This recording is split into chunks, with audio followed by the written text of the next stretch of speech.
Two rounds remain in the Skip Barber 2K World Cup, and for round number 12, we head ourselves to a new track. It's the Snetterton racing circuit, where drivers today will do 19 laps around a track that is fast, but also very technical in places. And this field today are going to have to make sure they make it through the bomb hole and make it 19 laps if they want any chance of finishing in the top 5 of the championship.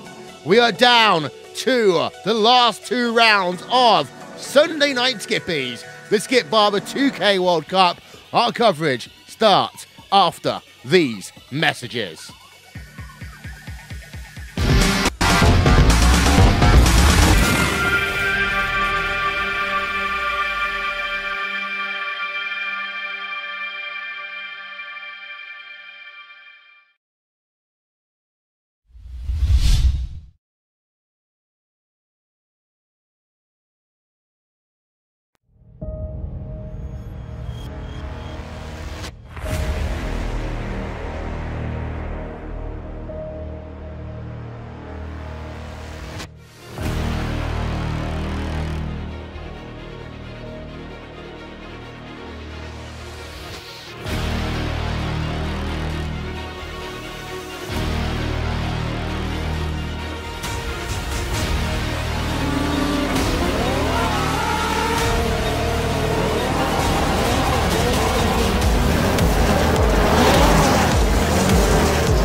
Welcome to Snetterton, welcome to England, and welcome to Norfolk. The track that measures just a tad under 3 miles in length, that today will see drivers do 19 tours around this racetrack. Here is a look at the graphics to show you the weather. It's 18 degrees, it's nice and cool and chilly today, with some high winds of 26 kilometers an hour. Partially cloudy, low relative humidity.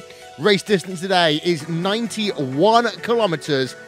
Will Vinson along with Jake Sperry here for RaceSpotTV, streaming live on iRacing Live. And well, Jake, this is really a track, I would say, of 2 halves. You've got the section between turn number 2 and turn number 7.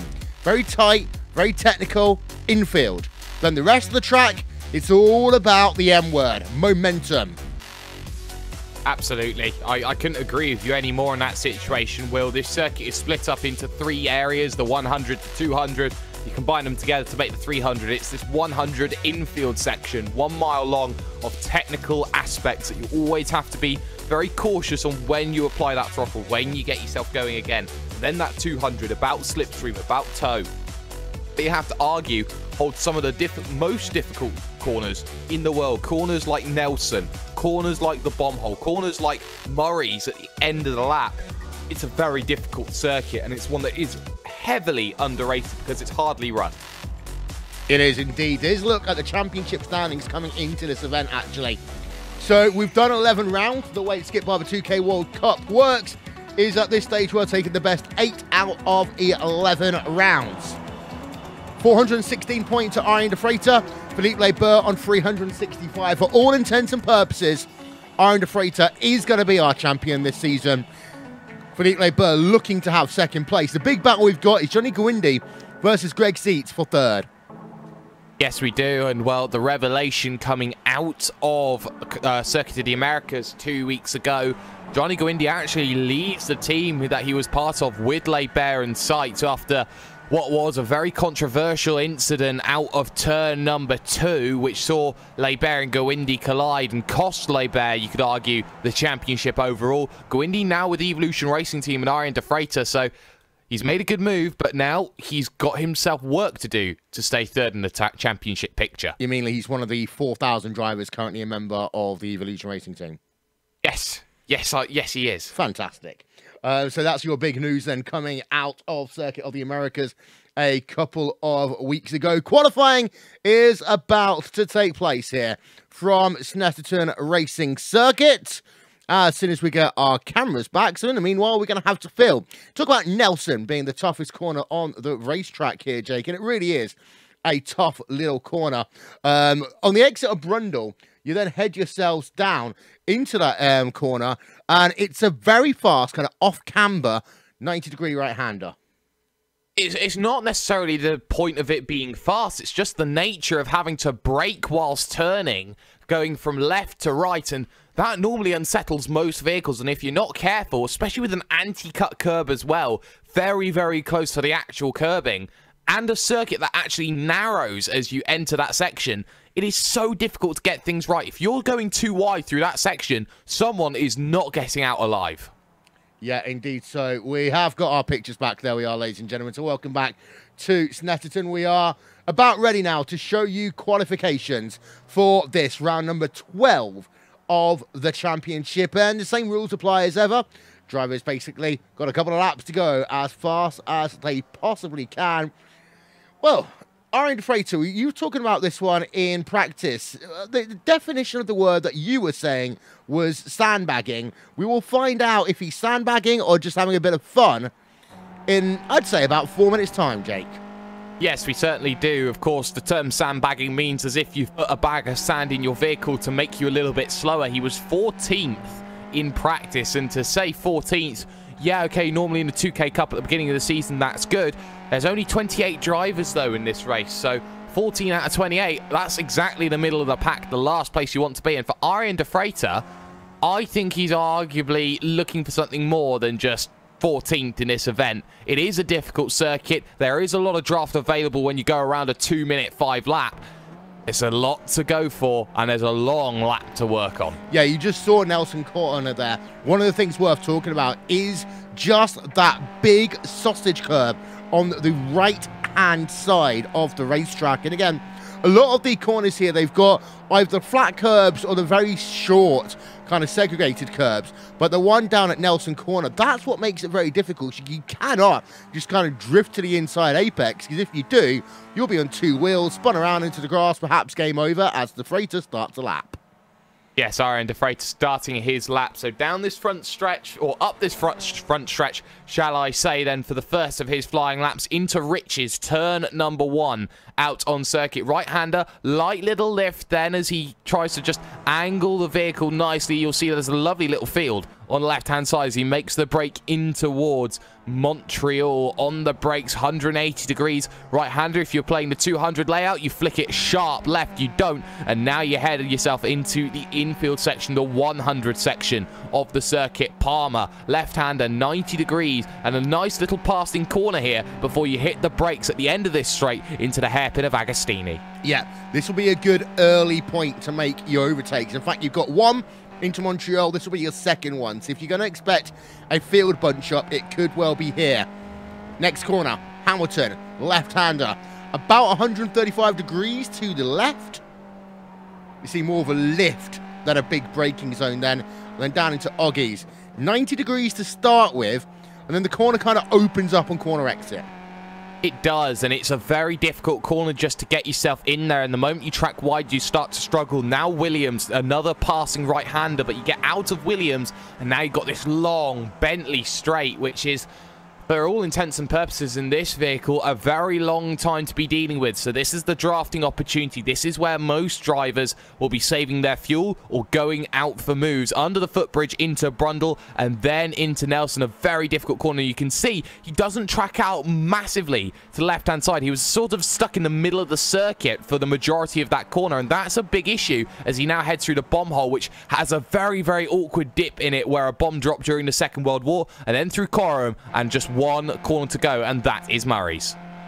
Indeed so. So here we are then on board with the freighter. Oh, bit of a wiggle, final corner. He just about keeps it on the island then. Fahim Atanides in second place. Johnny Goindi in third. What would Aaron the Freighter do as he does his first timed lap around this track? And it's going to be not great. No. Ninth. Wow. Aaron de Freighter struggling with ninth. He's got one more lap to do it, but right now, you have to worry about where everyone else is going to be when it gets right down to the party. Drivers like Philippe Laibert heading through Coram, now into Murray's. You've got to be careful on that curb. I've done some practicing here, Will, and you can actually break the suspension over that final anti-cut curb if you are not too careful. Laibert on the drive to the line, 2:05.5 to beat against his former teammate, and he does so, 2:05.3. Mr. 2K World Cup.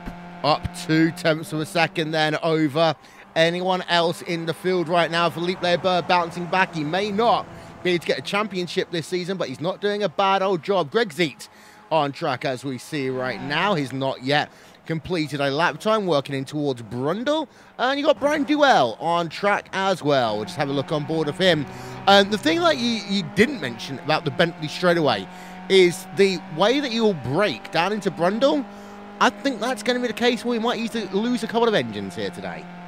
Oh, yes, you can, and it's very common to see a blown engine in a Skip Barber, mainly because of the heat that is constantly generated from it, and the fact that you're having to short shift down and use high revs to slow the vehicle down, the engine braking, that's going to be a difficult situation for drivers to be dealing with. Sights to the line then as he tries to get his first lap all done and dusted, and the answer for him is that he hasn't set a lap time at all. He will have one more chance. Goindi, his second chance as he drives it to the line. He's a 2:05.4. He improves, but not in position. Yeah, we've been looking at Duell. Worth noting, Tyler Hervius, the fantastic job he's doing in that number 121 machine here today. We'll talk about him a bit more in a moment's time, because there is Brian Duell coming past the start-finish line, and he will move up into P6. Third row, but seventh. Yep, it's completely changed there as the likes of Boulian moves up. Enzo Cantor only manages position 11. Surprising for a driver of his standard. De Freighter's second lap improves, but it's still only a sixth row. That's not brilliant from Aaron De Freighter in qualifying. I don't know what it is that he's been struggling with all season long, but that's the struggle he's got. Andrew Picario, though, he's someone who could definitely upset the field today. Oh, yeah, definitely. Currently running in P number 6. A couple of drivers still haven't qualified. One of them, the number 119 machine of Gordon Ramsay, working towards the start-finish line. What's he going to do as he goes past? And his lap time will come up. It is going to be 13th for Chef Ramsay. Not Chef Ramsay, but you know what I mean.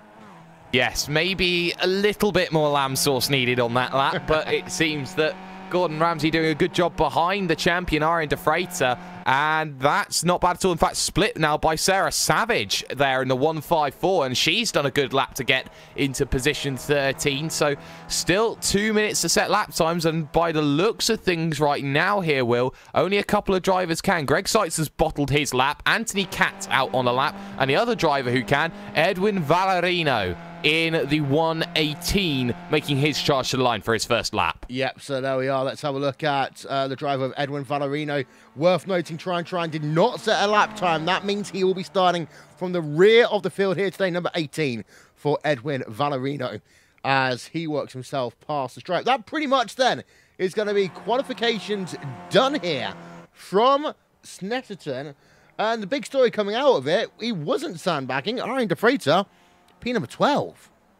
So it's not a sandbag, it's just a general matter of fact. Arjen de Freitas is slower than he normally is. He's behind some drivers that you wouldn't expect him to be quicker. Drivers like Matthew Woolett having a brilliant qualifying. Drivers like Francois Boulian having a stunning qualifying. Tyler Hervius, Andrew Picario in third. That certainly does put a few cats amongst the pigeons.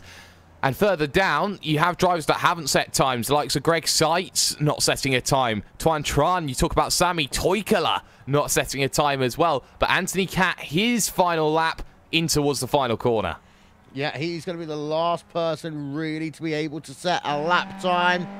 Doesn't look too fast right now, but we'll keep an eye out on him. Last lap time, 2:08.391. Up to 12 for Anthony Cat. Good time from Anthony Cat. Well played there. Also, Gordon Ramsay having a second crack at the whip. Currently P15, needing a tiny bit more. Oh, he finds it. Top 10. Nice. So, more lamb sauce. It's working for him. Let's give you then your rundown of your starting grid for this Sunday night skippies.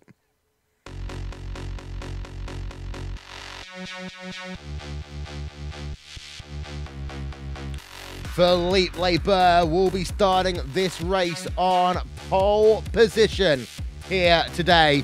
2:05.375.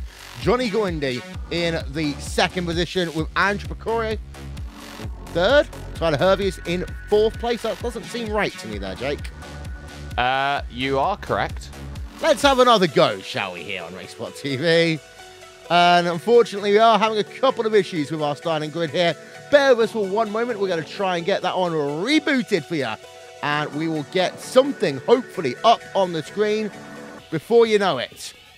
There we are, Philippe Labeur. He has pole position over Johnny Guindi. Third place will be... No, we still got it incorrect, unfortunately, ladies and gentlemen. We do apologise. There are a couple of issues going on today that are completely outside of our control. We do want to get them fixed for you as soon as possible. You're watching RaceSpotTV here live from Snetterton. We are just a couple of moments away from going green in this round of the championship. 19 laps is what the drivers will be doing here today. Jake, get us ready for the start. Well, we all know that the inside line is all Philippe Labeur's. He'll be happy, but he's got what you'd call a rival alongside him, Johnny Guindi, and the fireworks that happened at Circuit of the Americas. Well, it's the perfect melting pot for something like that to happen again, maybe into turn one, maybe a little bit more, but uphill starts. Drivers further back, they will have that ability to just use the draft to their advantage, and there's a lot of familiar faces up and down the field. Oh yeah, indeed. Don't forget, live timing and scoring will be available once this race goes green. Just visit racespot.tv/timing. We are still unfortunately waiting to try and get our live cameras back. In the meanwhile, here's people to get it done for us. Over there, design, Andreas Warner from And1 Design, Simon Grossman from AppEngineer.in, Nick Thiessen, RaceSpotTV, live timing and scoring. We are finally ready to go racing here. Lights go on, lights go out. We are green at Snetterton as the drivers will come down in towards turn number one for the first time. And it looks like Philippe Labeur has a pretty good run into that first corner. Are they all going to make it through? Guindi in second place, and the top 4 or 5 rows, they are all okay. We've got one driver off as they head themselves through Riches in towards Montreal corner for the first time. But Labeur leads what is a very tightly packed field, actually, out of Montreal corner. They are 2 wide, almost about 3 deep now as they come down towards Palm. We've got a car off. That's de Freitas as well, the champion in waiting. He had himself a massive shunt up the rear, actually, from Sarah Savage, who just missed the braking point, tags the left rear, and that's going to be all she wrote. Broken suspension for Arjen de Freitas. He will try and get it back home to the pits. He has a fast repair in play, but my goodness, that's not the start you want as champion. You know what? It's almost as though de Freitas was lucky to have had the incident with Philippe Labeur. Well, Philippe Labeur having the incident last time out, because otherwise we could have been looking at a very close battle in the final round of the championship. Labeur does, however, lead away right now. Johnny Guindi in second place, Andrew Picario in third, then Tyler Hervius in P number 4. drivers all stacking up and working behind them. A little bit of free-wide racing going on down early in the middle of the pack right now as they head themselves towards Brundle Corner. Here's a look then from our aerial coverage. Lots of whip-swapping about, and we've got one or two drivers losing a lot of time. Brian Duell has lost a lot of time. He's all the way down in P number 19 right now, and Chris Malcolm also out of the motor race. Yeah, Chris Malcolm running into issues. Brian Duell very slow down that Brundle and has completely backed up the field behind Mick Watson, creating a two-tier field. Now the top 6 has broken away, and well, Iron Defrater, his day is officially done. And he will be very angry, as from what I can tell from him right now as he walks back through the paddock. But right now, what you have to say is, it's a very good opening 2 starts for a lot of drivers. Lebert unable to really break away from Johnny Gawindi, but this is what he wants to prove. He wants to prove he's still got it. Johnny Gawindi wants to prove that changing teams after the big moment that happened between the pair of them back at the garage or wherever it was is not going to affect his drive and determination in this race. Yeah, indeed so. Don't forget, you can get social with us /RaceSpotTV at RaceSpotTV on Twitter, of course. Live timing and scoring is now available. Just visit RaceSpot.tv/timing to keep up to date with your favourite driver throughout the course of this motor race. On board at Mick Watson then, currently in P number 8, but he's got the driver of Stephen Stoyles just ahead of him, and then from then he's already 2.6 seconds, the gap is behind. There's more action going on. Yes, and Gordon Ramsay getting very, very interesting. In fact, he's going to come back at Agostini, and he makes contact with Woollett there, down on the inside, getting very dicey as things happen. You also have the battle behind Sarah Savage against Brian Lockwood, a driver who, about 2 seasons ago, you would probably put as a top 5 contender, not anymore, as he's qualified 20th. He's already +6 for the day, but look at how it stacks up through the middle of this section here. It's 1 wide or 2 wide at best, and when you go 2 wide, you can see just how much time is lost. Oh, yeah, and then they come onto the Bentley straightaway out of Williams, and now you're going to see the drivers just start to negotiate themselves into position. You can just see they're thinking 1, 2, 3, 4 cars adrift at one point now as they come down in towards Brundle. They do get it back in line. My word, that 112 machine there almost had a big moment, actually. That was Matthew Woollett versus Carl Dronke. Dronke almost ran over the right rear of that driver of Matthew Woollett, but they do keep it going and they carry it on. Carl Dronke is, I would almost say, a long-term member now of the Skip Barber 2K World Cup as they head themselves down into Murray's Corner to complete lap number 2 of 19 over that anti-cut curb there for Carl Dronke. And you said it, you can't go over that too often because otherwise it will really hurt your race car suspension. It really will, and well, it's about catching it wrong as well. Carl Dronke lucky to get over it as much as he has. It's not often that you get that to happen. Battle low further up ahead. Antonides against Francois Boulian. Boulian was through Riches, but Antonides not going to give this one up into turn number 2. The battle for the final spot inside the top 5, but Francois Boulian holds on to it. Very good craft. On board of Antonides right now. Oh, we've got Sarah Savage off. And that's at turn number 2, Will. So that one just getting into the corner and just carrying way too much. On board, having a look then.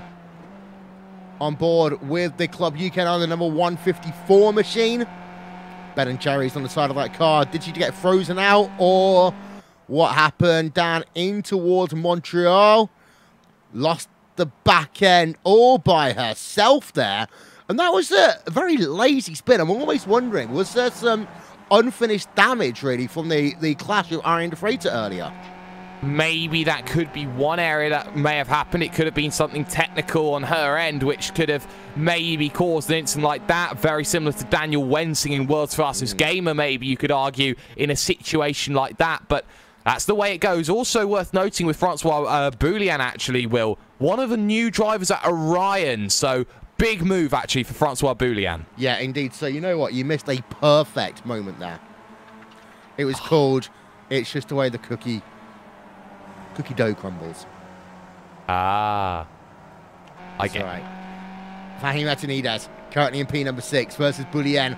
Best battle we've actually got going on, although we do also have to keep an eye out on Andrew Pecorio versus Johnny Gawindi. Look how close, actually, Pecorio is going to be out the final corner. Is it going to be a bit of bump drafting, or will Pecorio move himself down to the outside, because right now into Riches, Gawindi's taking the ultra defensive line, moves across the racetrack. You're able to do so. Precorio has to stay in line through turn number 1, but can he make a lunge down on the inside into turn number 2?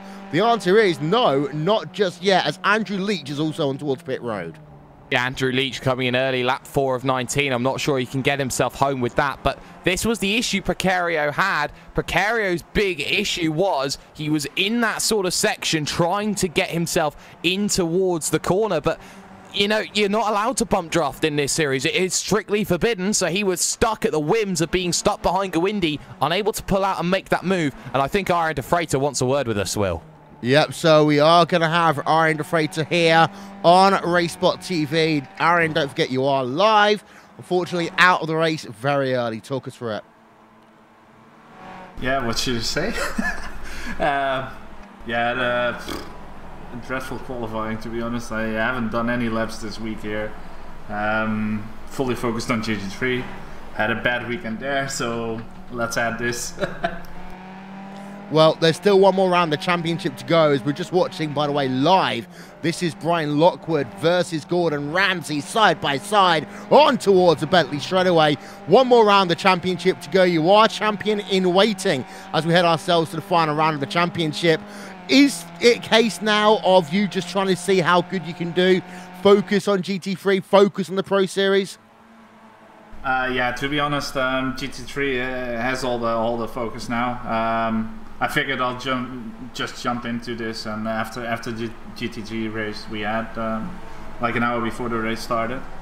Yeah, I had a dreadful qualifying. My pace wasn't there this week, but yeah, doesn't matter. No.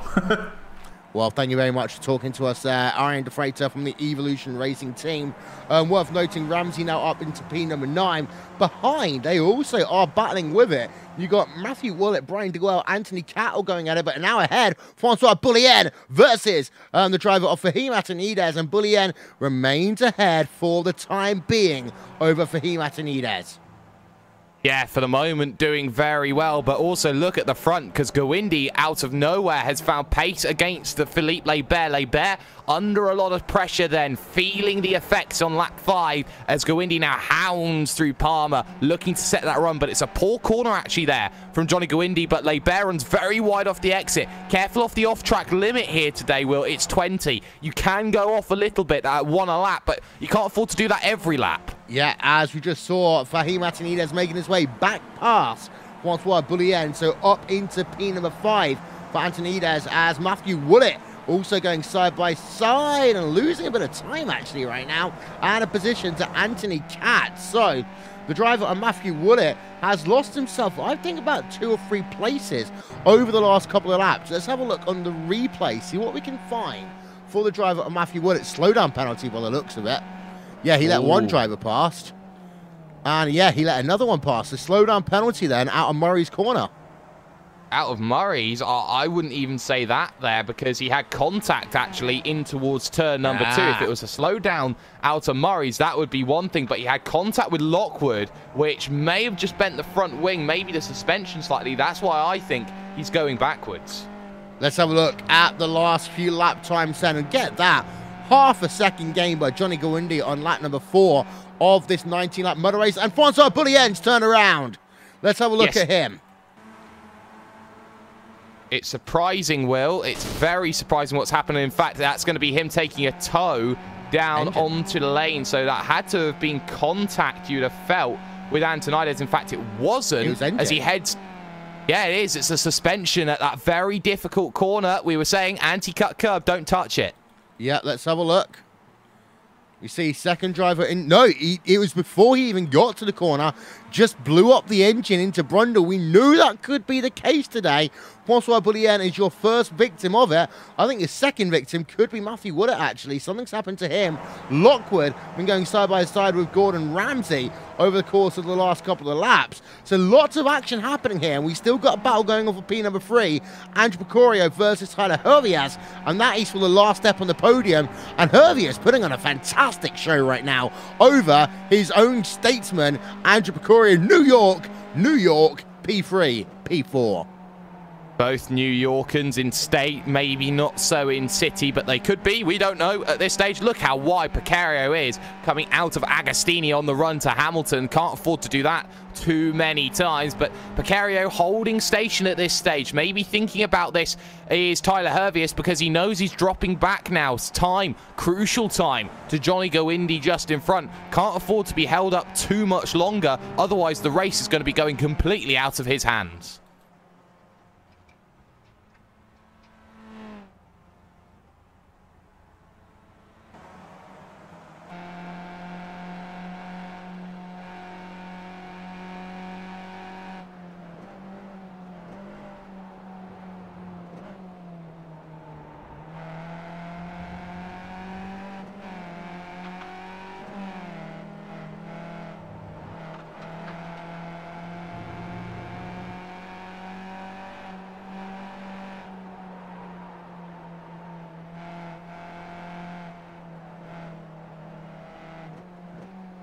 We just had a big moment there. We're looking at Andrew Precario, and I tell you what, he got Nelson all incorrect there, Jake, to the point that he almost put himself out the motor race. Almost, very, very almost. He gets himself through Nelson, and Precario, oh my goodness, he gets himself right up in the air and struggles, and in fact he loses the position to Hervius now into turn number 1. Easy as you like, easy as it goes. Yeah, and Hervius then up into a podium position for the time being as they head themselves back down into Montreal corner. Worth giving, try and Brian Holtzman. They've been going at it in towards turn number 1. Two teammates there, actually. Just swapping positions down in P14, P number 15. And Philippe Burr continues to lead the way. There are your top 8 drivers as we are now on lap number 7 of 19, getting close to the pit window here. Philippe Burr leads by 3.5 tenths of a second over the driver of Johnny Go-Indy. Tyler Hervius in 3rd, Andrew Precario in P number 4, Fahim Atanides, Steven Stalls, Mick Watson and Gordon Ramsay. They are your top 8. Any surprises really in there for you, Jake? I'd probably say Brian Lockwood is the big surprise inside that top 10. Oh my goodness, that was Cat and Duell almost getting tripped up all over each other with Gordon Ramsay just in front. So my big surprise actually is Gordon Ramsay, because I don't normally see him as a driver up there, but he seems to be really adapting to Snetterton and really well as well, shall I say. Brian Duell now overtaken by Anthony Cat, and now here comes Carl Dronke. Yep, so Dronke trying to look to the outside as they come down in towards Brundle. Who will make it work? Let's go on board then with the driver of Carl Dronke. Nothing. You can see that he's lost time in front. He's got a bit of a buffer behind, however, as they come through Nelson Corner right now. So, pit stop time. Let's think about that. Johnny Go-Indy versus Philippe Burr. We're into that situation where I think Go-Indy might try and undercut Philippe Burr. Even if it's by 1 lap, he's so close. I don't think Go-Indy's going to be ballsy enough to try and make a pass over Philippe Burr on the racetrack after what happened previously. But I think that Johnny Go-Indy might try and do the undercut, try and get the race lead. Undercut or overcut though, Will, because I think the overcut is a better strategy call. Run your man out of fuel, which I think Go-Indy's been trying at all day long, and then hope for some better luck later down the road. You can see just how close he follows Philippe Burr now in towards Palmer. Turn number 3 out on the road, and well, through this left-hander you feel that the driver of Go-Indy is sitting and waiting because he's had ample time to make that move, but he's deciding to build a gap now with the driver of Philippe Burr, knowing that Hervius and Precario are starting to scrap for 6s and 7s. Don't forget, ladies and gentlemen, if you like your Skip Barber action, you can catch it all again tomorrow night. Monday night Skippies here on RaceSpotTV in support of the Calm Zone, a male mental health charity. Catch that one at 9 p.m. GMT here, live only on RaceSpotTV and on iRacing Live, as we have got very close racing right now. Ramsey versus Lockwood versus the driver of Anthony Caff. They're all going at it like it's the last lap of a 24-hour race right now. Oh, they certainly are. Well, Gordon Ramsay's playing very defensive. Lockwood trying to angle to the inside, middle of the road driving from Gordon Ramsay there. Just being a nuisance on the road for Brian Lockwood. And Lockwood I feel he's going to have the tendency to be frustrated. You can see Cat now pushes to the outside, not giving much help here for that driver of Lockwood. But Lockwood will pull it now to the outside to try and have the inside into Nelson. Cat struggling when he gets right down in on it. And I think Cat may have some issues. Look at that, though, from Lockwood, hanging the man out to dry. And Ramsey will lose another one to Dronke. Yeah, that was what I like to call, you know what? You mess with me, I mess with you type of driving. Ramsey loses 2 places in the space of as many corners. He's now behind Carl Dronke in the number 10 machine. But that was picture perfect there for Brian Lockwood. So much so, it deserves a replay. Let's have a look on board of him. This is down the Bentley straight away. Lockwood moves himself to the outside. Gets himself almost clear. In fact, he was technically clear in towards Brundle, which allowed him to keep that inside line into Nelson. Just pushed across enough that Gordon Ramsay had to kind of just keep himself on that outside line. Got a couple of people on pit road. Brian Duell right now. I'm not sure. Is this scheduled?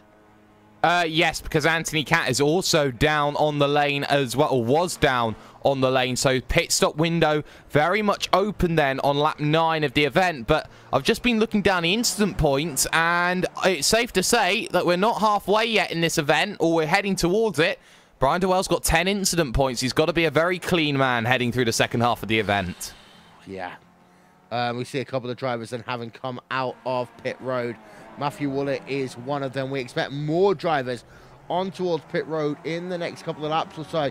Charan has made a pit stop. Christian Kabanga has made a pit stop, as has Enzo Cantor. But we want to go back to your race leader and there show you Philippe Leber versus Johnny Gawindi.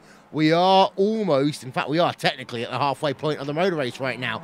We know on Sunday Night Skippies they do generally go longer than what we've seen things like the Grand Prix World Championship Series because of the fact that these drivers, you know, the tyres, they don't need to change. It's just adding a couple of splashes of fuel.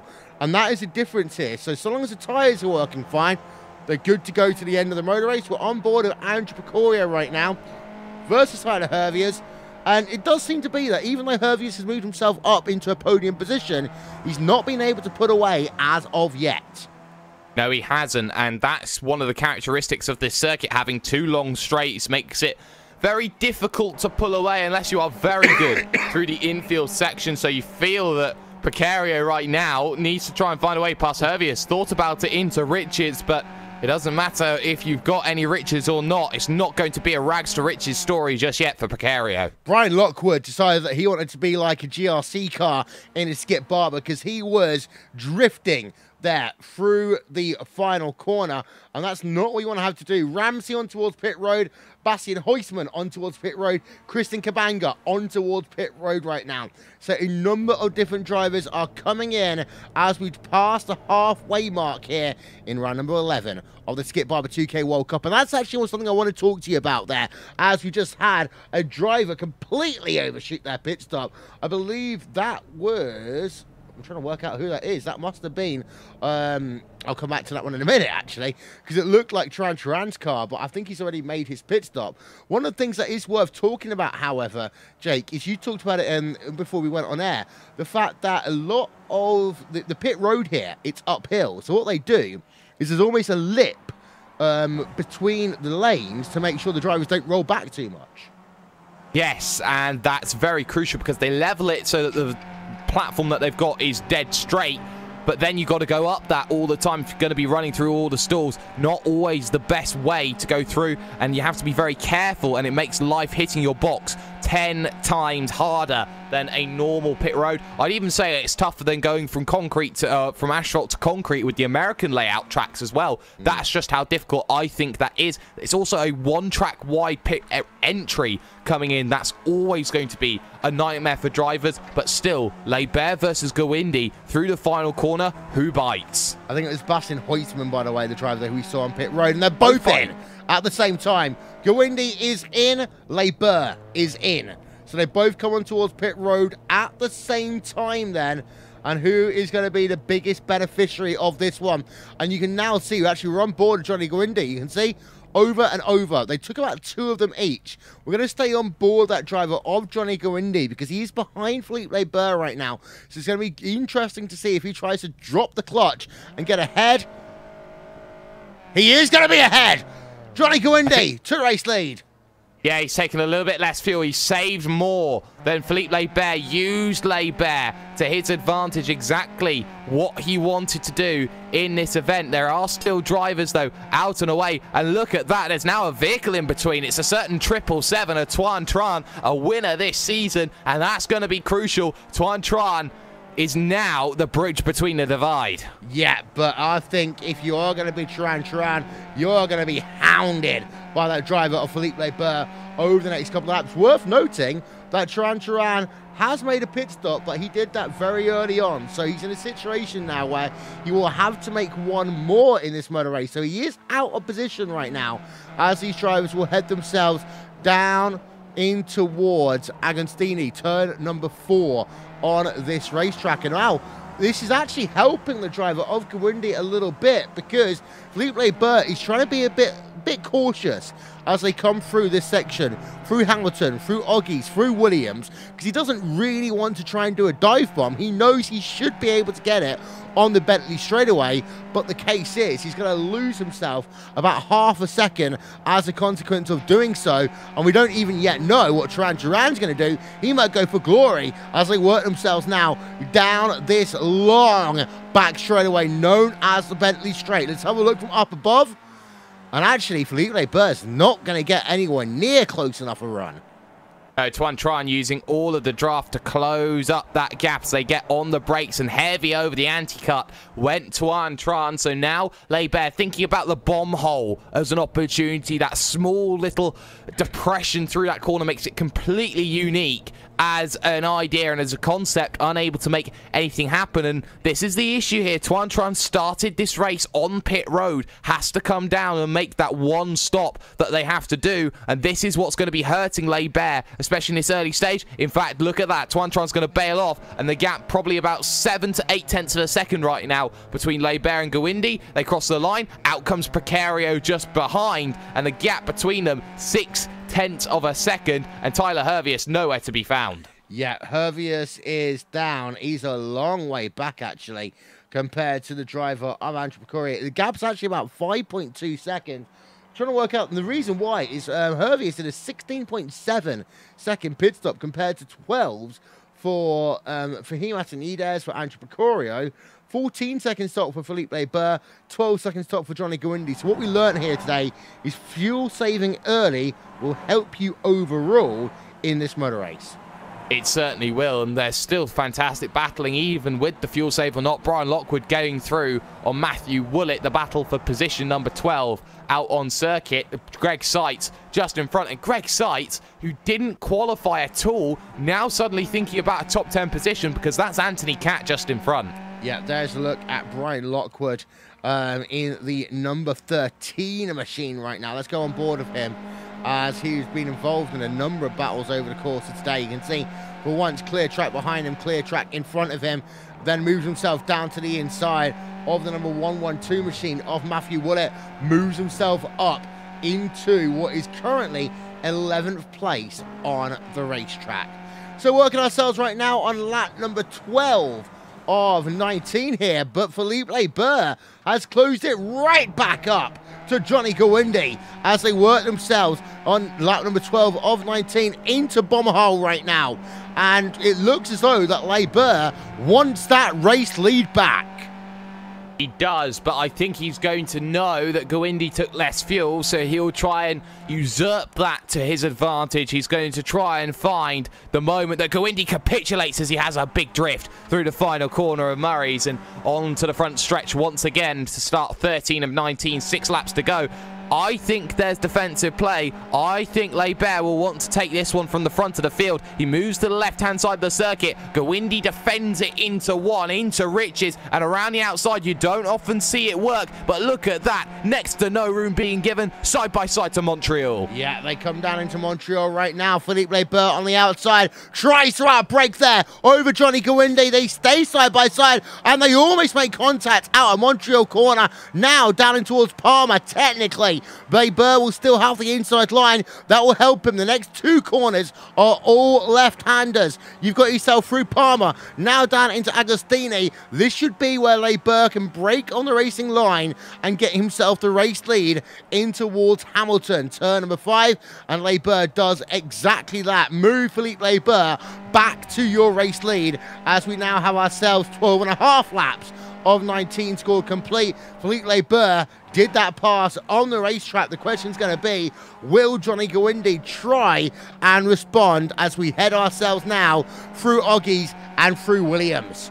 He thought about it into Williams, but I don't think he'll make the move here. Now the dependency is on Johnny Guindy. Will he save a little bit more fuel to make sure that he's safe, or is he going to go straight back at his rival, knowing that Precario is only 3.8 behind? They can't afford to battle too hard, and look at that. Hard to the inside goes Johnny Guindy on the run to Brundle. The line will be opened up for Barber, who will have the inside into Nelson, and that's going to be the issue here for Guindy. Hung out to dry, but he'll get a better run off the exit here as they head to the bomb hole. But it's all right-handers. It's all Philippe Barber from here, and Barber will have the advantage of taking the bomb drop section to get that better line through. It's a bit like Barber Motorsports Park down at certain points, but Philippe Barber has done a fantastic job there of maintaining the race lead, gaining the race lead, and maintaining the race lead through this lap. And I will say one thing, you have got to keep an eye out on that driver of Andrew Precario, because he is closing by a second that last lap. Yes, and Andrew Precario will be hoping that they start scrapping it out a little bit more. The gap was 3.8. That's 1.4 seconds. He's taken out the leaders, and Guindy goes back down to the inside on Barber, and Barber loses it. They are having this battle, and they are drawing out all their frustrations from Kota 2 weeks ago, and this is bringing everything, and Christmas coming early for Precario. Yep, so let's ride on board then with these two drivers for a few moments. Let's give you some fan immersion here on RaceSpotTV, because this is too good for words.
Barber felt happy staying behind in towards Brundle at last time by, and here is one of the reasons. Look at that. 1.2 seconds Andrew Precario was faster on lap number 13 compared to Philippe Barber, Jake. Exactly, and that's what Precario can do. He can just close a gap down if you're just too busy in your own little world. And Precario, I think, running incredibly wide through that final corner, is closed down that gap yet again in this situation. You look at Barber, he's deliberately not taking the toe into turn number 1. Guindy was a little bit defensive. The gap comes down again because that's another 0.3 of a second he took out of Johnny Guindy on that last lap. The gap down 1.9, splitting the top 3 drivers out on circuit. Massive battle. The other one is for the top 5, Antonides versus Stoyles. Yeah, we're having a look there at a replay from Andrew Leach, who went off. But you know what? I was just thinking there, this is a bit like the mentality that we often see at Watkins Glen International here, Jake. Drivers waiting, but they wait too long, and all of a sudden the field will back up. Now, we're lucky today that only 3 drivers will be in that front duo, but Andrew Leach did actually lose about 0.3 of a second on that last lap. It does seem to be that if these two aren't racing together side by side, then Precario cannot actually gain that much time. Exactly, and that's what they have to think about, is the greater good, the bigger picture. When is it safe for us to battle? We need to build that gap as Leibert goes very deep into Oggy. He's almost running into the rear there of Johnny Gowindi, the Mexican sensation. Two shoes, they sometimes call him from time to time. And, well, right now you'd say Precario is trying everything to get on that group, but he wants Leibert to battle, and Leibert is too sturdy, too battle-hardened to understand that he doesn't need to fight Gowindi at this stage of the event. He's got to wait to the last lap, and it's 4 to go when they get to the line. Don't forget, the final round of the Skip Barber 2K World Cup for the 10th season will take place at Circuit Gilles Villeneuve in 2 weeks' time, the 3rd of December 2017, here on RaceSpotTV, streaming live on iRacing Live, just without me, Jake. Is it now? Oh, that's a shame. So I'm pretty happy to take over the reins from you and give a very good finale in your absence, shall we say. But Circuit Gilles Villeneuve, very good circuit, but Snetterton proving that it can be a very, very interesting place to have a battle. Again, Leibert deciding, nope, don't want any of your draft. And look at that, the gap opens 0.2 of a second over Precario. Yeah, there's your movers and shakers in the event so far. Lockwood is up 10 places, by the way. Tran and Christian Kabanga up 13 places. Not many people making massive moves here today. Bacoria, Herviers and Atanides are all where they started this motor race, Jake. So P3, P4, P5, net gain of 0. For now, but you've got Steven Stoyles waiting for the top 5 here, waiting for an opportunity that isn't coming. And they've got Mick Watson just behind them as well, just trying everything to get back into this group, but 1.8 back of Steven Stoyles. I'm wondering if Mick Watson is in the same boat Precario is, just out of reach of getting the draft working. Well, let's have a look at the last few lap times, actually. You can see that he gained 1/100th of a second that last lap. Overall, over the last 3 laps, he's gained about 0.2 of a second. That's not enough when we're this close to the motor race end. He's got to be gaining about 0.4 of a second a lap if he wants to do anything. So Mick Watson in the Treble 6 machine is staying where he is for the time being. Matthew Woolett versus Anthony Catt. Those two drivers are going at it for the moment. That's P number 8. It is, and just behind them is Brian Lockwood, so they are all being careful. This 3-car scrap, Anthony Catt, with arguably the best driver I've seen Anthony Catt have in a very, very long time. Matthew Woolett as well, I'd probably put up in that list. Brian Lockwood, yes, maybe I'm a little bit disappointed because we know how good he can be when he puts in the time and effort, but Brian Lockwood right now, he's got the experience. He's got to go and use that, carve his way through 2 more drivers. Yeah, indeed. So for those of you wondering, by the way, the reason why I won't be here in 2 weeks' time is because I'll be with Randy and Hugo. We'll be doing some 25-hour race, actually, at Thunderhill in San Francisco. So if you want to come down and cheer on your RaceSpot team, feel free to do so. Lots of great drivers looking and teams looking to take part in that endurance race, as Philippe Leibert remained in the 2nd position for the time being. 17 of 19 will be scored complete this time by, and Leibert does look as though he's in stalker mode. He is. He's just running the rear, hoping to make things happen. Traffic ahead is Chris Malcolm, though. Could use that to his advantage here. Could either Gowindi or Leibert. Leibert could use that as a false sense of security to attack. Gowindi could use that to just gain that little bit of breathing room that he hasn't had for a very long time in this event. That's the worries that's going to be. But further back, Mick Watson has suddenly found the back of Steven Stoyles. Yeah, and Matthew Woolett has come on towards pit road for a 2nd time here today. Or is this his first stop? But whatever he's done, he's taken tyres. That's a 20-second pit stop. He's now right at the rear of the field. But there is the battle we're looking at. For Steven Stoyles, Raheem Atanides, Mick Watson. It's a 3-horse battle going on right now. Atanides in P number 5, Steven Stoyles in P number 6. P number 7 will go to Mick Watson, and they are close together. Look at the last lap time there for Mick Watson. He is gaining tremendously. 1.1 seconds, almost 1.2 seconds on that last lap. Yes, and well, that is the number 666 trying to get position 6. So if you want any more signs to try and call up the devil, then Mick Watson should be your man. But right now, it's a case of getting to the rear because Stoyles dropped all the time on that last lap, trying to close that gap back down to Antonides. That's the issue Watson's facing here in the final 3. So here we are, down to the last few laps here at this Snetterton racetrack. Barber still stay behind Johnny Gawindi. You've got the battle going on for P5, 6 and 7 on track right now. Battle going on for P number 8 and 9. Anthony Caff versus Brian Lockwood, as well as Gordon Ramsay versus Tran. Ramsay falling down the field a little bit after his pit stop here today. Then you've got Leach versus Woolett embroiled in about an hour with Leach after 2 pit stops for both of these drivers here today. 2 pit stops, and well, it just goes to show you it's not a 2-stop race today. It is very firmly and assertively going to be that 1-stop race that we also know and love when it comes to the Skip Barber 2K World Cup. Barber still on the rear though of Johnny Gawindi, searching for a way through, or either just waiting it out and waiting until the sunrise comes along and he can just steal it right in the dead of night. That's Stoyles running into issues though. I think that's Stoyles with heavy incident or something there, because that looks like replay. The front may be going on it. I'm not too sure. Here's a replay then for Stephen Stoyles. We'll figure out what happened. Was it a contact there with drivers around him, or was it just an engine failure? It's an engine. Yeah, I was an engine into that. 2. Down into Montreal, second fastest point on the racetrack.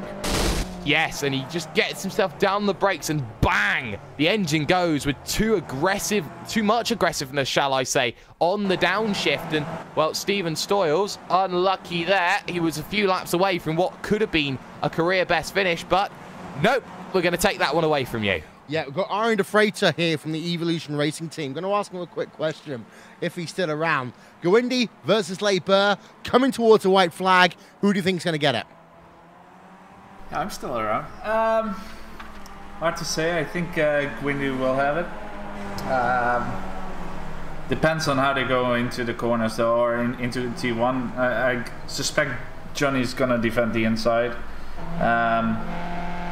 And then it depends how it is into the second corner.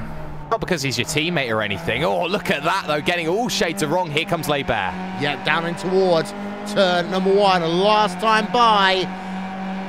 White flag is out here at Snetterton.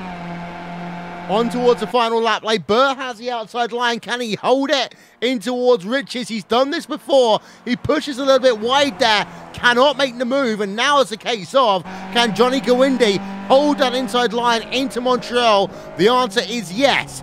Now, you're going to stay single file through this section of the racetrack, Jake. But the case will be, you want to set the driver up down into Williams. Although Philippe Barber made a half move there down into Palmer. He might try and do something down into Agostini. Agostini is a chance. It's not the best place to do it. And look at that heavy defense from Johnny Gawindi. He's decided we've got a big enough gap. I can defend into every single corner and hold you up as much as I possibly can. Look at the setup, though. Heading through the left-hander. Not working right now for Philippe Barber. Into Hamilton. Not normally a place you can dive and make a move. It's a passing corner. Maybe he can be very brave. Go heavy down to the inside at Oggies. Catch him off guard. No, not going to happen. Gawindi stalwart defending right now. But this is the big challenge coming out of Williams. The run to Brundle and Nelson is coming up. So for the final time, these drivers will work themselves down the back straightaway. Barber moves across, and that was very close, actually. They are going to be side by side as they run themselves down in towards Brundle. Philippe Barber has got about half a car width. He now will have the inside line in towards Nelson. He can hold on there, and Philippe Barber trying to get the race lead. They're still going to be side by side, but now this all favours Philippe Barber through bomb hole down towards Coram Corner. Barber almost clear. Almost clear, not quite, as they come down into Coram Corner, turn number 11. Just a couple of corners left to go, and Philippe Barber able to just drive it around the outside. Philippe Barber is your winner here at Snetterton, and what a fantastic final lap there, Jake. One of the best we've seen this season.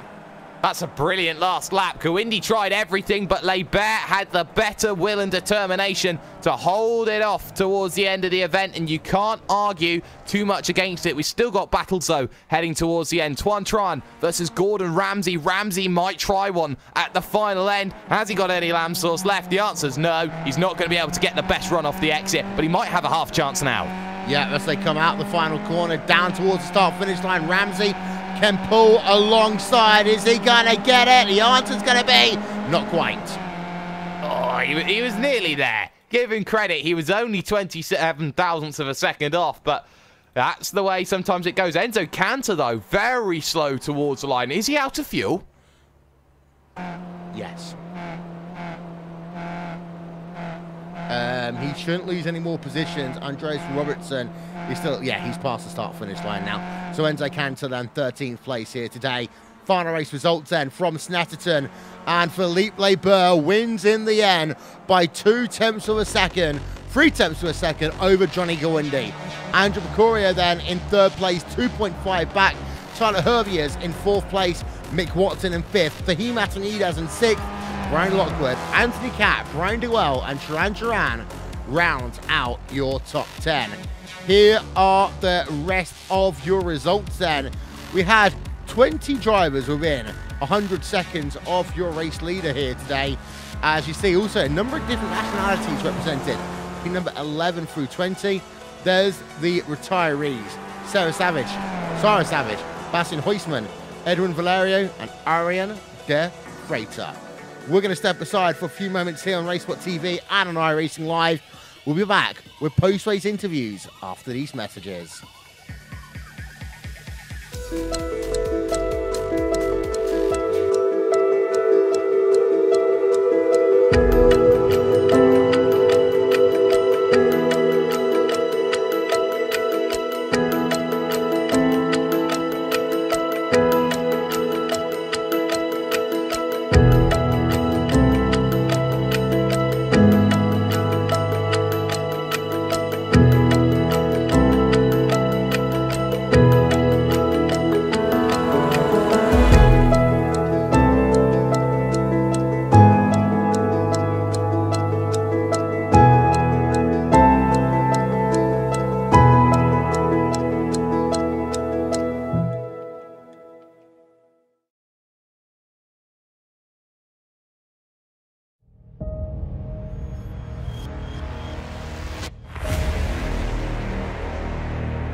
Confirmation then of your top 10.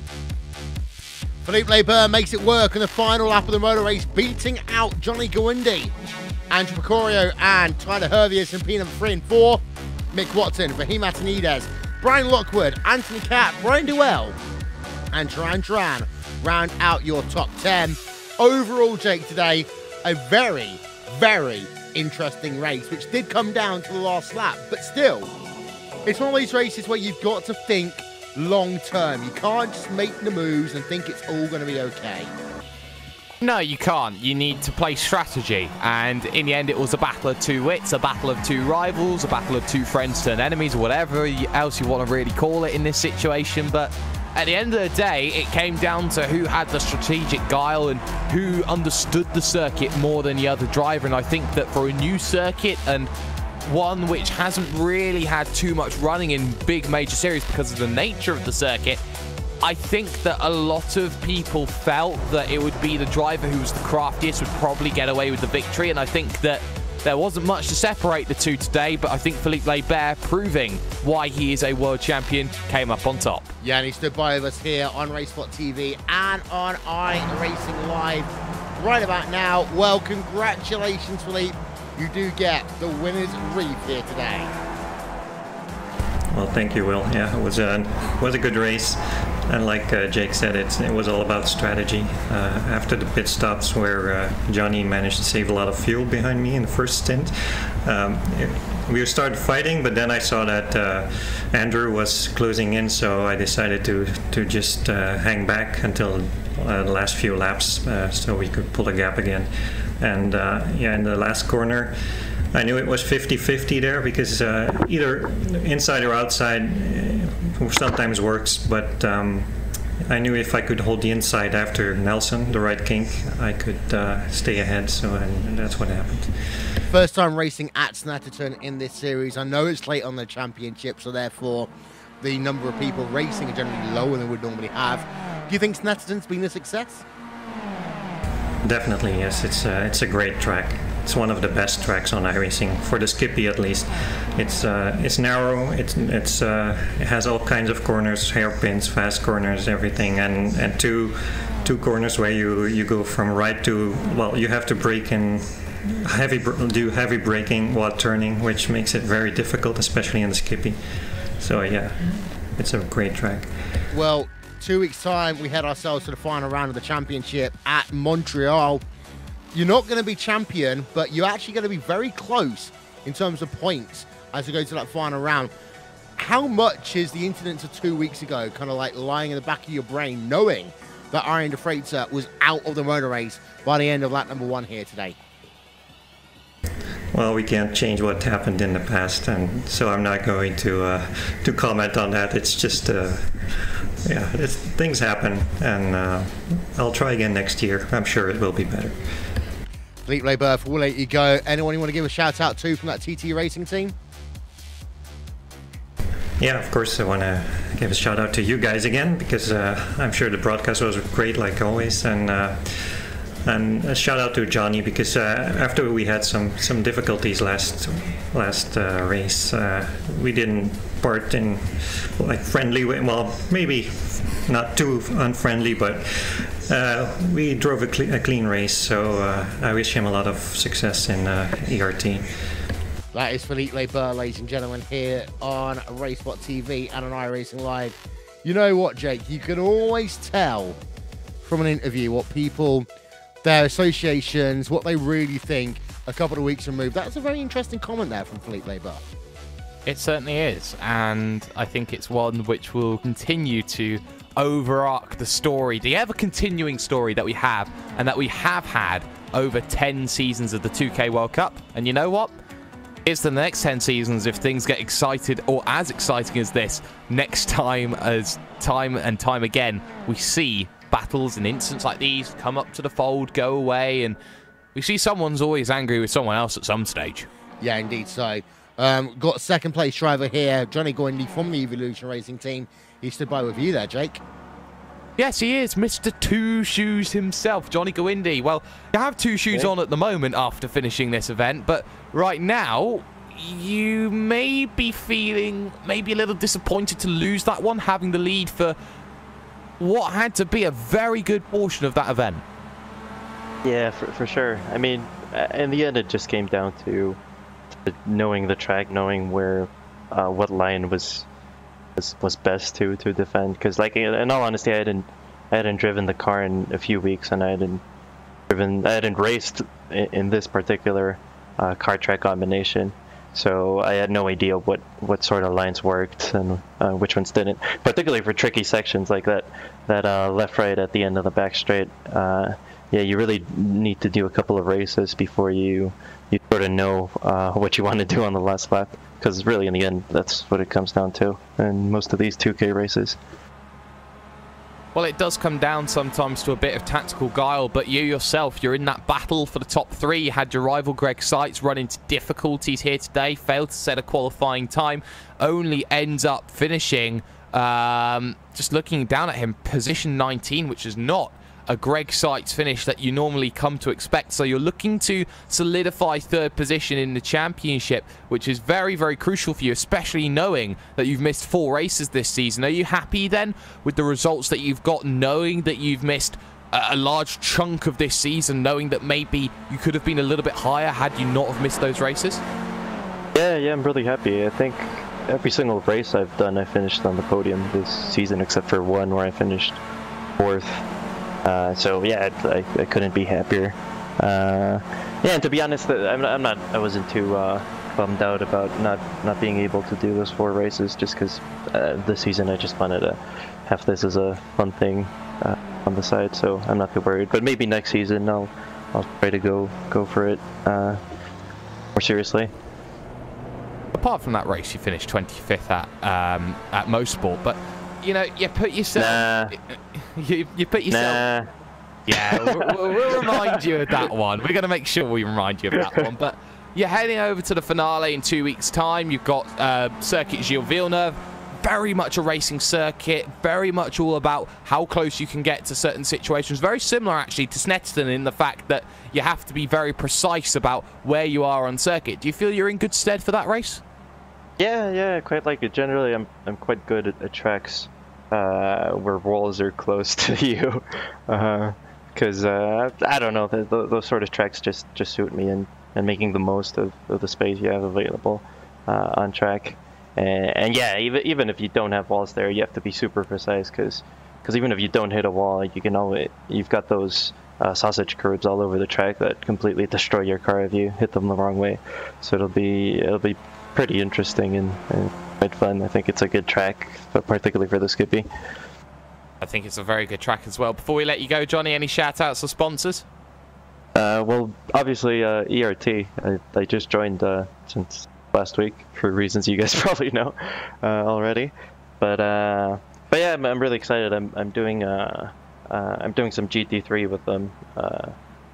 Like at the moment, we're not necessarily trying to qualify for pro licenses for next season, but more than anything, I'm just there with my teammate to get some more experience in the car.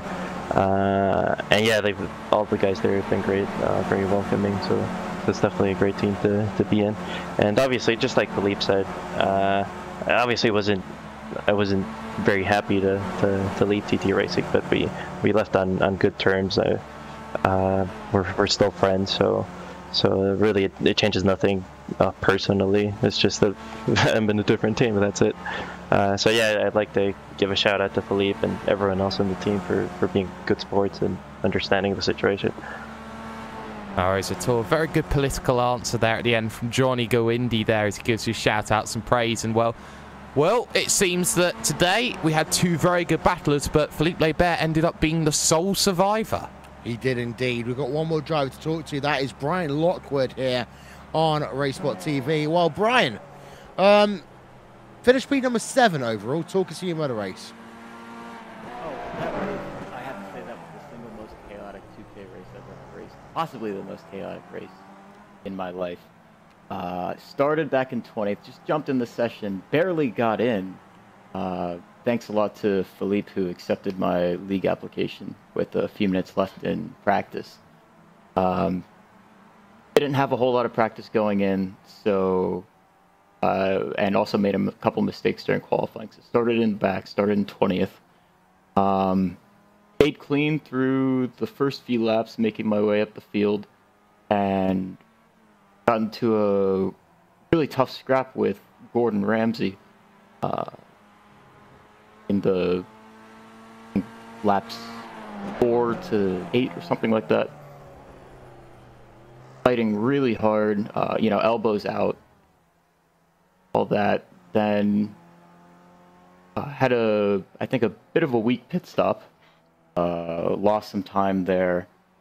I made a mistake on pit entry, so wasn't able to maximize. I didn't push it hard at all. Probably lost 2-3 seconds and the rest of the race, making up time and picking people off as I could. You know, you say that, you actually had one of the fastest lane terrain pit stops of anyone in this motor race. I'd actually put you at about P6 overall. Really? Yeah. Really? Because I think I left 2 seconds on the table in pit entry. Well, if you did leave 2 seconds on the table, you would have been the fastest driver by about a second. So, overall, good pit stop there for you. But talking about how crazy the race was for you coming through the field, that infield section between about Montreal and Williams, how tough is it through there? Oh, it's really difficult, especially if you're racing people. I think there were two passes I made, and I'm not really super familiar with the corner names around here. But after the back straight, the quick left-hander into the sharp right-hander. Yes. Nelson. That was obviously a passing zone. A lot of people went side by side through there, and it's really difficult to clean both on the outside and the inside because it's such a you're on the edge, you're on the very limit through that entire section, and the track's so narrow, and there's so little runoff, there's so little room for error that when you're side by side with somebody, there really has to be, it's either a last second move, you're doing everything you can to get by, or you have to have a lot of trust and respect for the other driver. Okay. Next race, 2 weeks time, Montreal, you going to be there? We'll see.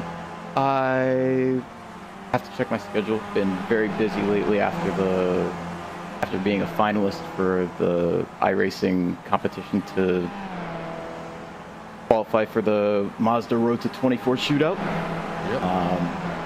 I'm in talks. I'm trying to get into a real-life racing series for 2018. It seems like some opportunities are opening up for me, so we'll have to see what happens. Well, before we let you go, Brian, anyone you want to give a shout-out to? Yeah, started a new project with a couple good friends, Racecraft Engineering, trying to build that sim racing team up, so thanks to all the guys in that team working with me. They've been just really, really great. Brian Lockwood there, coming home P7 here today. Final thoughts from Snetterton, Jake? You have to say it was a good strategy battle, and sometimes it's not got to be balls to the walls to be a fantastic race, and I think that what everyone saw and what everyone was going to be dealing with, I think that a lot of people will be very happy. There'll be some people who will be very unhappy at Arian de Freitas, but that's going to be something that, you look at when you go forward, and sometimes, the weeks don't happen for you, but as we all know, the series keeps on trucking. Indeed. So that's all we got time for here on Sunday Night Skippies. Thank you so much for being a part of our broadcast. We'll talk to you all in 2 weeks for the final round of the championship at Montreal. Good night.